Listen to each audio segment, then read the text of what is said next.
우리가 되게 하나님 중심적으로 살고 그리고 하나님 보시기에 옳은 삶을 살기로 결단한다 그러는데 하나님 보시기에 옳은 삶, 하나님 중심적인 삶 이것에 대한 기준들이 각각 다 달라요.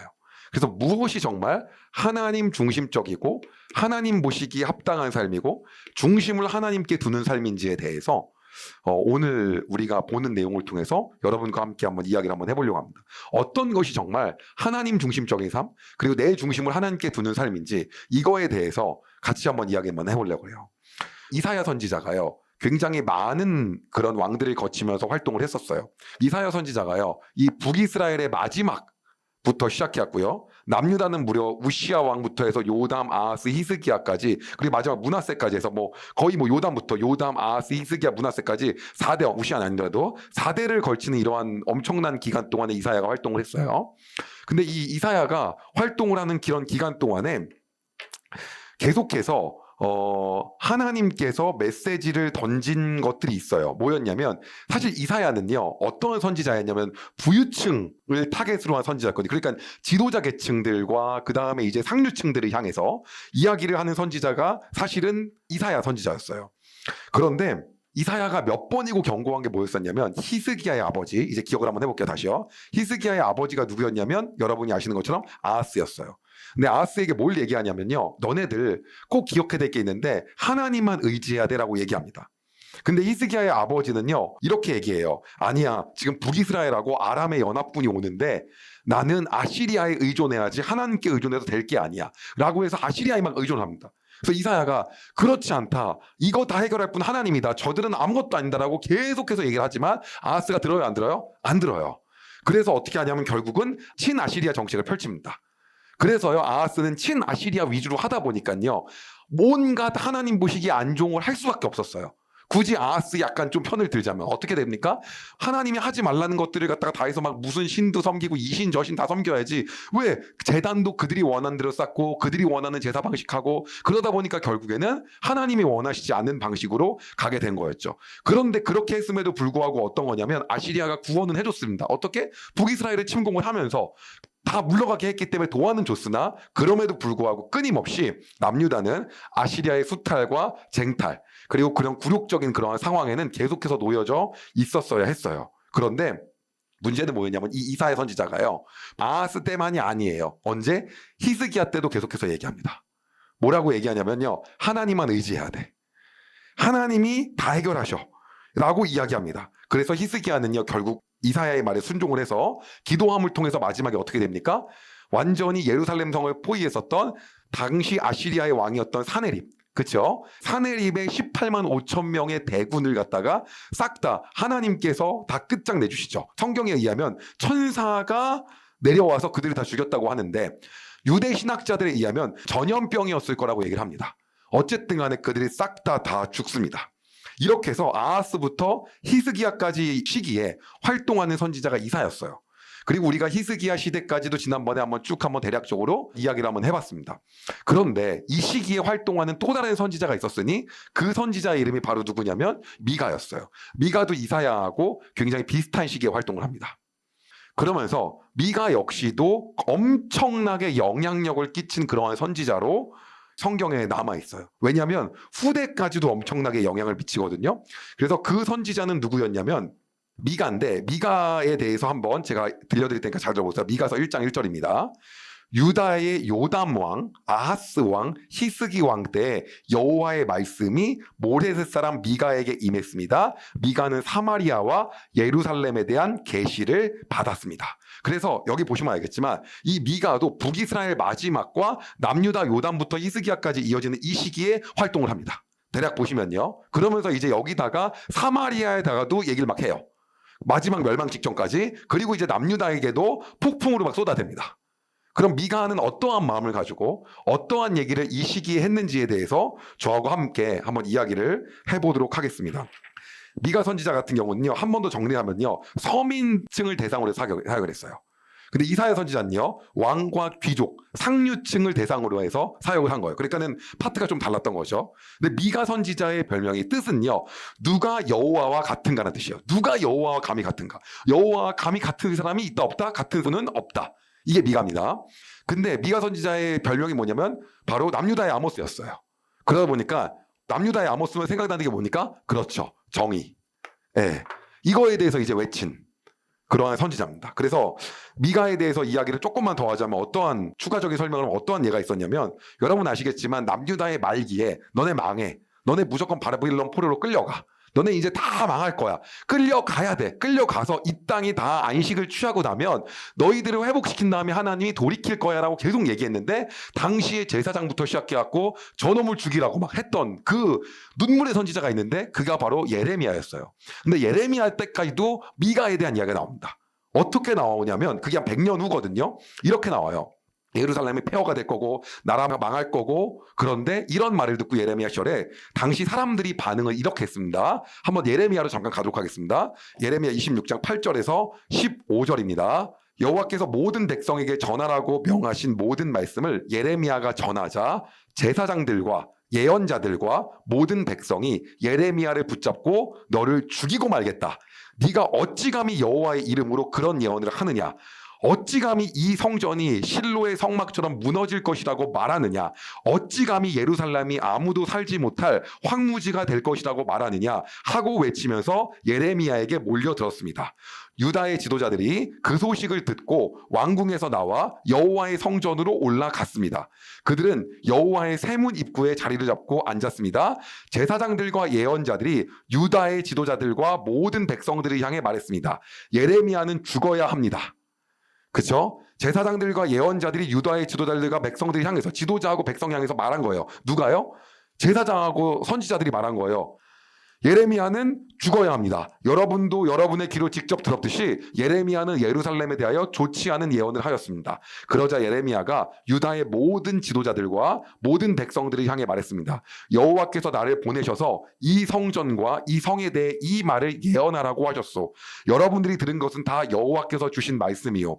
이제 여러분의 생활을 바꿔 올바른 일을 하도록 하시오. 여러분의 하나님 여호와께 순종해야 하오. 그러면 여호와께서도 마음을 바꾸셔서 여러분에게 내리려 하셨던 재앙을 거두어 들이실 것이요. 보시오.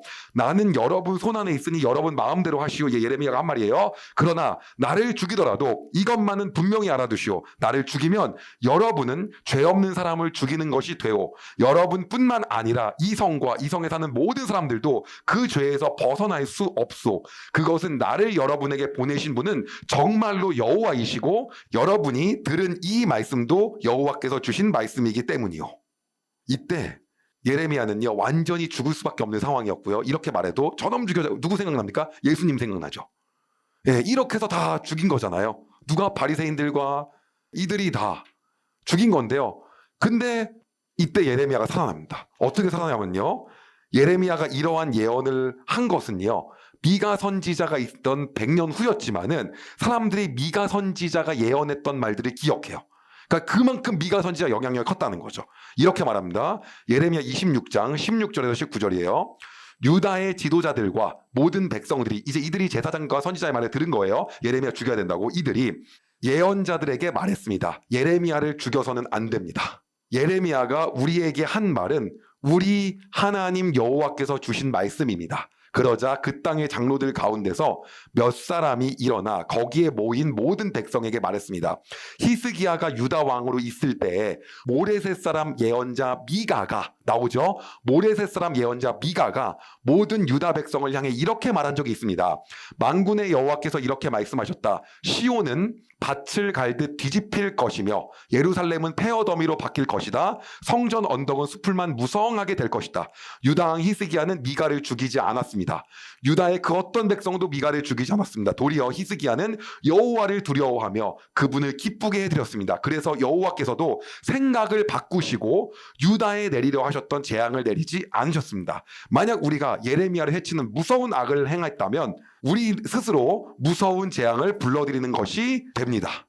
그래서 예레미야를 안 죽입니다. 뭐 때문에요? 미가 선지자의 말을 인용해서 안 죽이는 거예요. 그러니까 그만큼 상당히 영향력이 있었던 거였죠.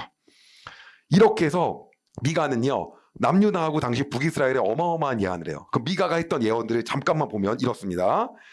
북이스라엘에 했던 예언의 대표적인 부분입니다. 미가서 1장 6절에서 7절이에요. 그러므로 내가 사마리아를 들판의 쓰레기로 만들어서 포도나무를 심을 만한 곳으로 삼겠다. 사마리아의 돌들을 그 골짜기로 쏟아붓고 성의 기초까지 완전히 무너뜨리겠다. 사마리아의 모든 우상은 박살날 것이며 그 우상에게 바친 선물은 불타버릴 것이다. 내가 그 모든 우상을 없애버리겠다.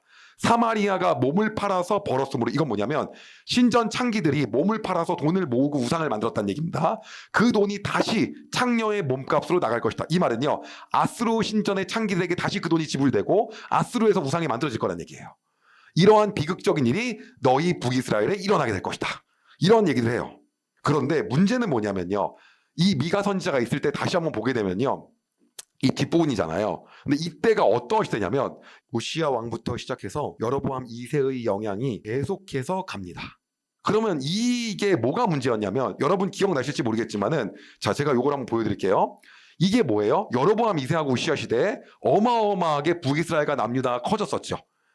그게 뭡니까? 하나님이 마지막으로 북이스라엘에게는 이렇게 부유하게 할 수 있는 분, 너희를 넉넉하게 먹일 수 있는 분, 너희에게 이러한 풍요를 줄 수 있는 분도 나 야훼 하나님이 나를 보여주는 마지막 나한테 돌아오라는 신호였어요.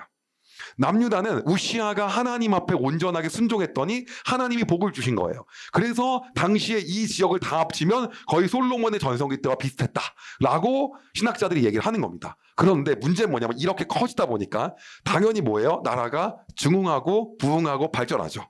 그럼 그 과정에서 항상 생기는 문제가 있습니다. 어떤 문제가 생깁니까? 네, 계층이 나눠집니다. 가난한 자하고 부자가 나옵니다. 당연히 나라가 부유해질 때 그게 반드시 나와요. 어떤 나라나 시대적으로 안 그런 적이 없어요. 그러면 하나님이 그걸 모르실까요? 아니요. 알죠. 그럼 부자는 나눠주고 챙겨주고 가난한 사람을 보듬어주고 해야 되는 거거든요. 부흥하다 보니까 그게 나오잖아요. 근데 이 상류층이 어떻게 되냐면 오히려 포갑을 하고 억압을 합니다. 그리고 부패를 하고 막 수탈을 합니다. 도덕적으로 다 부패하고요. 오히려 시장 경제를 더 불의를 행합니다. 막. 그러면서 폭리를 취하고 할 수 없는 짓거리를 다 해야 됩니다. 이게 이렇게 부유해진 상태 때문에 오게 된 어떠한 경과들인 거예요. 미가 선지자가 얘기하는 거예요. 이렇기 때문에 뭐예요? 말하는 게 그렇죠. 너네 이거 회복해야 된다. 근데 이거하고 함께 이거 뭐예요? 그러기 때문에 같은 비슷한 얘기로 도덕성. 너네 이거 회복하지 않으면 안 된다. 하나님 이거 되게 중요하신 분이다. 더불어서 함께 얘기하는 게 뭡니까? 예배죠. 근데 이게 신약으로 오면 항상 똑같은 게 뭐냐면 결국 뭡니까 이게? 여러분, 이웃사랑이에요. 예수님께서 제일 중요한 계명이 뭡니까? 내 하나님을 사랑하고 내 이웃을 내 몸과 같이 사랑하는 거잖아요. 두 가지만 얘기하시잖아요. 이게 뭐예요? 하나님 사랑이에요. 하나님 사랑이요. 결국은 그 얘기인 거예요. 그렇지 않습니까? 이 얘기를 하는 거예요. 그래서 미가서의 핵심적인 부분이 바로 이 미가가 한 얘기입니다. 미가서 6장 6절에서 8절입니다. 내가 무엇을 가지고 여호와께 나아갈까? 무엇을 가지고 높으신 하나님께 예배할까? 태워드리는 제물인 번제물로 1년 내 송아지를 가지고 주께 나아갈까? 여호와께서 1000마리의 양을 기뻐하실까? 강줄기에 10,000개를 채울 만한 기름을 기뻐하실까? 내 허물을 벗기 위해 내 맏아들이라도 바칠까? 내 죄를 씻기 위해 내 몸으로 낳은 자식이라도 바칠까? 사람아, 그분이 너에게 말씀하셨다. 무엇이 선하며 여호와께서 너희에게 요구하는 것이 무엇이냐? 그것은 의를 행하고 정의를 행하고 인자를 사랑하며 이웃들을 서로 사랑해주고 너희 하나님과 함께 겸손히 행하는 것이 아니냐? 하나님 앞에서 겸손하게 행하고 인자를 사랑하고 정의를 행하라는 거예요. 결국 그 얘기를 하는 겁니다. 그렇게 하는 게 너희가 해야 되는 것이다. 정의를 실현하고 사람을 사랑하고 하나님 앞에 겸손히 나아야 된다. 이게 당시에 이 시대를 거쳐가면서 미가 선지자가 했던 예언이에요. 그런데 결국은 북이스라엘은 듣지 않고요. 뭐 합니까? 망하죠. 그리고 남유다를 향해서 이제 이 얘기를 똑같이 하는 겁니다. 그런데 미가 선지자가 이런 얘기를 했을 때 예레미야에 의하면 히스기야는 이 말을 듣고 저놈은 감옥에 넣어라 그랬습니까? 아사왕처럼? 아니죠. 죽여라 했습니까? 아니요. 듣고 오히려 바뀌었다 그러죠. 그러니까 하나님이 어떻게 하셨대요? 하나님이 계획은 하신 거예요. 이 백성은 바벨론에 의해서 멸망은 당해야 된다. 이 백성은 분명히 해야 되는데 때를 늦추십니다. 근데 성경에 정확히 나오죠. 때를 늦추셨다고요. 그래서요 우리가요 하나님의 때는 언젠지 몰라요. 하나님 분명히 어떻게 해요? 예언을 성취하시는 분이지만 그때는 우리가 언제인지 모르지만은 히스기야가 때를 늦추는 엄청난 일을 한 거예요. 하나님 기쁘시게요. 자, 여기서 여러분한테 이야기하고자 한 게 있어요. 뭐냐? 자, 다시 돌아오겠습니다. 과연 하나님 중심적인 삶은 뭐냐는 거죠. 오늘 미가서는 정확하게 하나님 중심적인 삶은 1000마리의 제물을 바치는 거, 송아지를 바치는 거, 자녀를 바치는 거, 대단한 걸 하는 게 아니라 뭐 하라는 겁니까? 의를 행하고 이웃을 사랑하고 하나님 앞에 겸손히 행하라는 거죠. 이것을 얘기한다는 거예요. 이것이 중심이다. 사회에 있는 올바른 의를 행하고 이웃을 사랑하고 하나님 앞에 겸손한 거.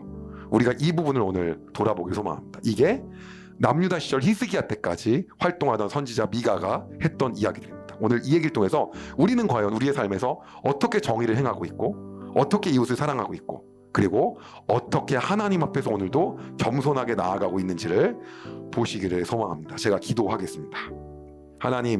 하나님은 속마음과 우리의 진심을 보시는 분이십니다.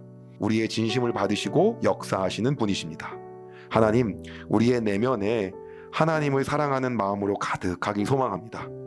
그리하여 말로만 하나님 중심적인 삶이 아니라 하나님이 원하시는 사회 정의와 이웃사랑과 하나님 앞에서의 겸손함은 그 삶을 살기를 소망하오니 하나님 우리를 도와주시옵소서. 우리의 일생 동안에 우리가 가는 모든 곳마다 하나님의 정의가 선포되어지고 이웃의 사랑이 실현되며 하나님 앞에서의 겸손함이 끝까지 이어지는 삶 살 수 있도록 주님 인도하여 주시옵소서. 주님 사랑합니다. 예수님의 이름으로 기도드렸습니다. 아멘. 여러분, 은혜 많이 받으셨나요? 이 영상을 통해 더 많은 사람들에게 하나님의 은혜를 공유하길 원하신다면 여러분의 구독과 좋아요가 꼭 필요합니다. 오늘도 여러분의 삶에 하나님의 은혜가 가득하길 진심으로 소망합니다.